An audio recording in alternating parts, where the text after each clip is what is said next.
வணக்கம் நண்பர்களே. சமீபத்தில் நிறைய பேர் ஹெல்த் கான்ஷியஸ் அப்படின்னு சொல்லிக்கிறவங்க நிறைய பேர் ஃபாலோ பண்ணுற ஒரு விஷயம் ஓவர் நைட் ஓட்ஸ் அப்படின்னு ஒரு விஷயங்க. அது என்ன டாக்டர் அப்படின்னு நிறைய பேர் அப்பப்போ கமெண்ட் செக்ஷனில் கேட்டுகிட்டே இருக்காங்க. இது ரொம்ப நாள் முன்னாடியே நான் ஒரு இந்த நீயா நானா ஷோவில் பேசும்போது கூட ஒருத்தங்க 1-2 பேர் இதெல்லாம் சொல்லியிருந்தாங்க, நான் ஓவர் நைட் ஓட்ஸ் சாப்பிட்றேன்னு. பெருசாக அப்போ அது என்னன்னு தெரிஞ்சதில்லை. இப்போ நிறைய பேர் கேட்குறனால அதை பற்றின விளக்க காணொளி தாங்க இது. இந்த ஓவர் நைட் ஓட்ஸ்னால் என்ன? நார்மலாக ஓட்ஸு பாலில் போட்டு குடிக்கிறாங்க, அதுக்கும் இந்த நைட்டு ஃபுல்லாக ஊற வச்சு சாப்பிட்றதுக்கும் ஏதாவது வித்தியாசம் இருக்கா? இதனால் ஏதாவது பயங்கரமான health benefits, diabetes, weight loss, PCOS இதுக்கெல்லாம் ஹெல்த் பெனிஃபிட் நிறைய பேர் நம்புகிறாங்களே, இதெல்லாம் எந்தளவுக்கு உண்மை? அறிவியல் பூர்வமாக பார்த்துருவாங்க.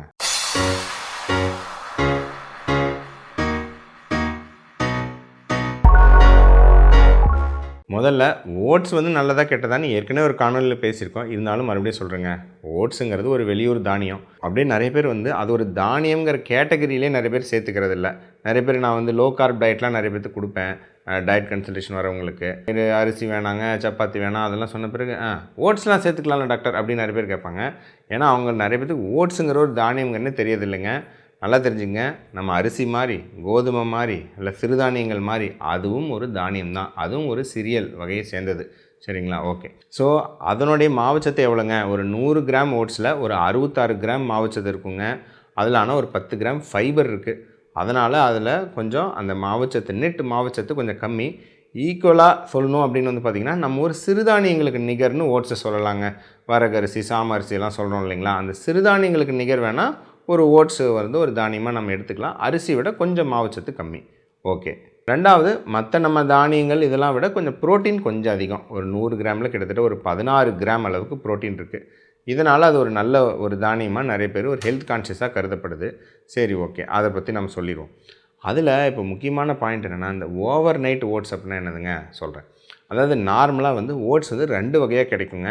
அது நிறைய பேத்துக்கு தெரியாது. நார்மலாக இந்த ஃபேமஸாக இந்த கம்பெனிகளில் விற்கிற ஓட்ஸ் என்ன அப்படின்னா, அப்படியே பாலில் அப்படியே சூடான பாலில் ஊற்றுனோன்னே அப்படியே எடுத்து சாப்பிடுவாங்க.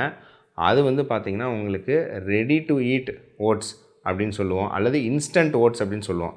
அப்படின்னா என்னதுங்க, அந்த ஓட்ஸுங்கிற தானியத்தை ஆல்ரெடி எல்லாம் வேக வச்சு காய வச்சு எல்லாம் பொடி பொடியாக தூளாக்கி ரெடி டு ஈட், நம்ம நூடுல்ஸ்லாம் பண்ணுறோம் இல்லைங்களா, 2 மினிட்ஸில் ரெடி அப்படிங்கிற மாதிரி அதை ஆல்ரெடி எல்லாம் வேக வச்சு காய வச்சுருக்கோம். அப்படியே சும்மா பாலில் போட்டோன்னே அதை அப்படியே சாப்பிட்றலாம். அதுதான் ரெடி டு ஈட் ஓட்ஸு. இது பார்த்திங்கன்னா சீக்கிரமாக உங்களுக்கு ஜீரணமாகி சர்க்கரை அளவுகளை ஸ்பைக் பண்ணும். ஸோ ஓட்ஸ் நல்லதுன்னு நினச்சி சாப்பிட்றவங்க நிறைய பேர் இந்த ரெடி டு ஈட் சாப்பிட்டாங்கன்னா அந்த கொஞ்சம் நஞ்சம் நல்லதும் வராது. ஓகே. இன்னொரு வகை என்ன அப்படின்னு பார்த்திங்கன்னா, ரோல்டு ஓட்ஸ்ன்னு சொல்லுவோம். அது என்னென்னா, லைட்டாக ஒரு ஸ்டீம் பண்ணி அதை ரோல் பண்ணி அதை அப்படியே ஒரு ஃப்ளேக்ஸ் மாதிரி இருக்குங்க. சரிங்களா? நம்ம அவல் மாதிரின்னு வச்சுங்க. சரிங்களா? நம்ம அவல் சாப்பிட்றோம்ல அந்த மாதிரி தான். அதுதான் ரோல்டு ஓட்ஸ். இந்த ரோல்டு ஓட்ஸை எடுத்துகிட்டு ஒரு பால்லையோ தயிர்லையோ ஒரு நைட் எல்லாம் ஃபுல்லாக எதுலையோ ஒன்று ஊற வச்சு அதை அடுத்த நாள் சாப்பிட்றது தான் ஓவர் நைட் ஓட்ஸு.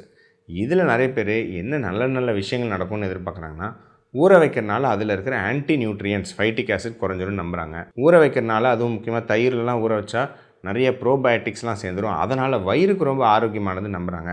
ஊற வச்சா அப்படியே மாவுச்சத்துலாம் குறைஞ்சிரும், அல்லது அது அப்சார்ப்ஷன் குறைஞ்சிரும், அதனால் நமக்கு அதிகமாக உள்ள ஜீரணம் ஆகாது, அதனால் நமக்கு வெயிட் குறையும், சூப்பராக வெயிட் லாஸ்க்கு ஹெல்ப் பண்ணும், சுகர் குறையும், பிசிஓடி ஃபேட்டி லிவர் இருக்கிறவங்களுக்குலாம் ஹெல்ப் பண்ணும் அப்படின்னு நம்புகிறாங்க.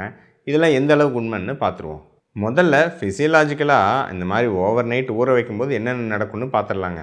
அதாவது நம்பர் 1, இந்த மாதிரி ஊற வைக்கும்போது அதில் இருக்கக்கூடிய ஸ்டார்ச் கிரானியூல்ஸ்ன்னு சொல்லுவோம். அதாவது இந்த மாவுச்சத்து அமைலோஸ், அமைலோபெக்டின், அது மாதிரி ஸ்டார்ச் கிரானியூல்ஸாக இருக்கும்.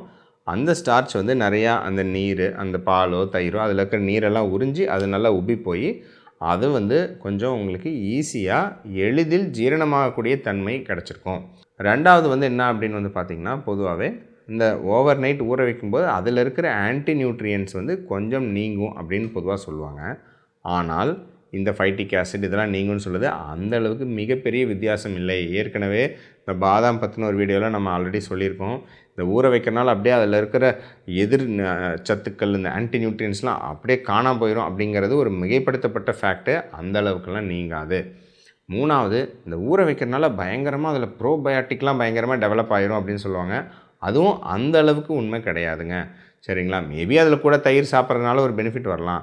ஊற வைக்கும்போது உங்களுக்கு அதில் இருக்கக்கூடிய ஃபைபர் அதை வயிறு ஜீரணம் பண்ணும்போது உங்களுக்கு ஷார்ட் செயின் ஃபேட்டி ஆசிட்ஸ் அப்படின்னு சிலது உருவாக்குங்க. அது கொஞ்சம் நம்ம வயிற்றில் இருக்கிற நல்ல பாக்டீரியாவுக்கு கொஞ்சம் நன்மை கொடுக்கும். இவ்வளோதான் விஷயம். மற்றபடி இந்த ஓவர் நைட் ஓட்ஸ்னால் இது வந்து சர்க்கரையவே ஏற்றாதுன்னு சொல்கிறது தவறு. ஆக்சுவலாக இது கொஞ்சம் சர்க்கரையை வந்து மிதமான லெவலில் ஏற்றும். ரெண்டாவது வந்து பார்த்திங்கன்னா உங்களுக்கு நார்மல் ஓட்ஸுக்கும் இதுவும் வந்து பயங்கரமான வித்தியாசம். இது வந்து அப்படியே ஜீரணமே ஆகாது அப்படிங்கிற அளவுக்கு இது அப்படியே சர்க்கரை ஏற்றாதுங்கிறதும் தவறு. நார்மல் நீங்கள் ஓட்ஸு பாலில் போட்டு குடிக்கிறது என்ன பெனிஃபிட் கொடுக்குமோ அதே பெனிஃபிட்டாக இதுவும் கொடுக்கும். ஒன்றே என்னென்னா அந்த நார்மல் இன்ஸ்டன்ட் ஓட்ஸை விட இது ரோல்டு ஓட்ஸ் அப்படிங்கிறதுனால இது கொஞ்சம் அதை விட கிளைசிமிக் இண்டெக்ஸ் அப்படிங்கிறது மட்டும் கொஞ்சம் கம்மி. அதாவது சர்க்கரை அளவுகள் ஏறக்கூடிய தன்மை, அதாவது ஜீரணமாகக்கூடிய தன்மை கொஞ்சம் ஸ்லோங்கிறதுனால இதுக்கு ஒரு சின்ன டிஃப்ரென்ஸ் இருக்கும். ஆனால் இன்ஸ்டன்ட் ஓட்ஸும் சரி, ரோல்டு ஓட்ஸும் சரி, இந்த ஓவர் நைட் ஊற வச்ச ஓட்ஸும் சரி, ஒட்டுமொத்த மாவுச்சத்து அளவு ஒன்றே தான். ஸோ அது வந்து நீங்கள் 50 கிராம் இது எதை எடுத்தாலும் ஒரே மாதிரி தான் கிட்டத்தட்ட சர்க்கரை அளவுகள் அதிகமாகும். ஸோ அதனால் இதை சாப்பிட்டா சர்க்கரை அளவுகள் ஏறாது அப்படிங்கிற அளவுக்கு பெரிதாக நினச்சிக்க வேண்டாம், அல்லது வெயிட்டே ஏறாதுங்கிற அளவுக்கு நினச்சிக்க வேண்டாம்.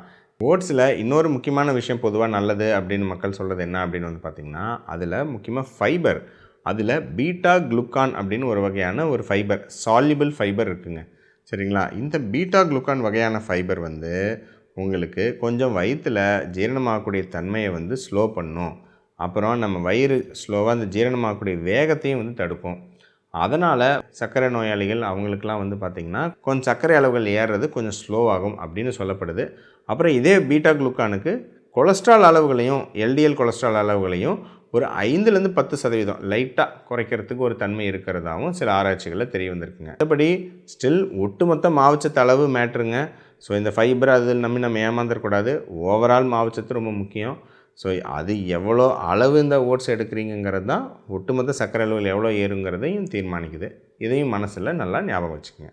மேபி இதை நீங்கள் உண்மையாக இதை ஹெல்த்தியாக நீங்கள் ஒரு சாப்பிட்ணுன்னு நினைக்கிறீங்க, உங்களுக்கு ஓட்ஸ் பிடிக்கும், நீங்கள் இதை ஒரு காலை உணவாக சாப்பிட்ணும், சிற்றுண்டியாக சாப்பிட்ணும் அப்படின்னு நினைக்கிறீங்கன்னா, என்னோடய சஜஷன் என்னென்னா, நீங்கள் இந்த ஓட்ஸோட அளவு ரொம்ப கம்மியாக எடுத்துக்கிட்டு ஜஸ்ட் ஒரு 40 கிராம் அந்த மாதிரி கம்மியாக எடுத்துக்கிட்டு, அது கூட கொஞ்சம் நல்லா தயிரெலாம் போட்டு, அது கூட நட்ஸ் எல்லாம் நிறையா போட்டு, சிறிதளவில் பழங்கள் கொஞ்சம் போட்டு அந்த மாதிரி சாப்பிட்டிங்கன்னா வேணாம், நீங்கள் மாவுச்சத்தோட விகிதத்தை குறைக்கிறனால இது கொஞ்சம் மேபி உங்களுக்கு மேலும் பயனுள்ளதாக மாறலாம்.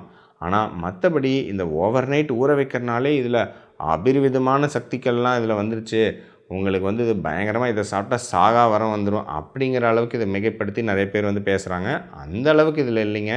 நம்ம சாதாரண சாப்பாடை வந்து நைட்டு ஊற வச்சு காலையில் பழைய சாதம் சாப்பிட்றோம் இல்லைங்களா, அதே மாதிரி ஒரு மேட்ரு தான் இது.